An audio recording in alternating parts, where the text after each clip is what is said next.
Je m'appelle Jamboy, j'habite à Bobo Dioulasso dans le quartier Lafiabougou. Est-ce que certaines personnes ressentent le moment où elles vont déjà? Est-ce qu'elles ont le moyen étrange d'envoyer des signes? Je me suis toujours posé la question de savoir si l'âme des personnes qui doivent mourir ont la capacité d'avertir leurs êtres chers. Avant, je doutais de ça, mais plus maintenant. Tu veux savoir comment ça s'est passé? Ok, je vais t'expliquer. Mais d'abord, abonne-toi. Nézabre. Je m'appelle Jamboy, j'habite au Burkina Faso, à Bobo Dioulasso dans le quartier Lafiabougou, non loin de l'aéroport. Je suis la Benjamine d'une famille de 2 enfants. Depuis petite, mon frère aîné prétendait entendre des gémissements la nuit. Il disait qu'il pouvait voir l'âme des défunts et que certains nous entouraient au quotidien. Moi, je pensais qu'il inventait tout ça pour se rendre intéressant. Mais je dois avouer que ma mère, elle, vivait quelque chose de bien réel et de bien plus terrifiant.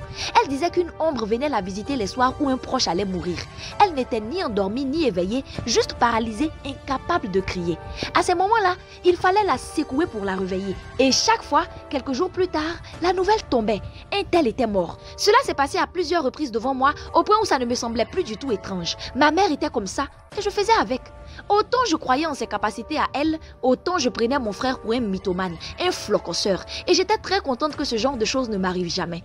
Puis, un soir, j'étais rentrée un peu wessé après une soirée avec mon oncle, un homme bon que je considérais comme un second père.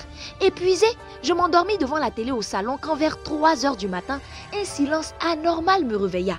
La télé était éteinte, mais je ressentais une présence. Du coin de l'œil, je vis une silhouette noire, plus sombre que l'obscurité elle-même. Elle glissait lentement vers moi. Mon sang ne fit qu'un tour. Je voulus bouger, crier, mais c'était impossible. Mon corps était figé comme de la pierre.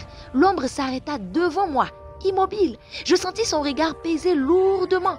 Là, je tentais de prier en récitant le « Je vous salue Marie », mais les mots s'évaporaient de ma mémoire. J'essayais alors le « Je crois en Dieu », mais là aussi, rien ne venait. Seul le Notre Père résonna dans ma tête muette. L'ombre resta là, longtemps, un moment qui m'a semblé interminable. Puis, lentement, elle recula, disparaissant dans le noir. Quand je retrouvais mes mouvements, j'étais trempée de sueur. 2 semaines plus tard, mon oncle mourut. Depuis cette nuit, j'ai peur et je dors avec la lumière allumée. Ce que tu n'as jamais vu, faut pas dire que ça n'existe pas. Toute ressemblance avec des faits, des personnages existants ou ayant existé n'est pas du tout le fruit d'une pure coïncidence. Ah, madame.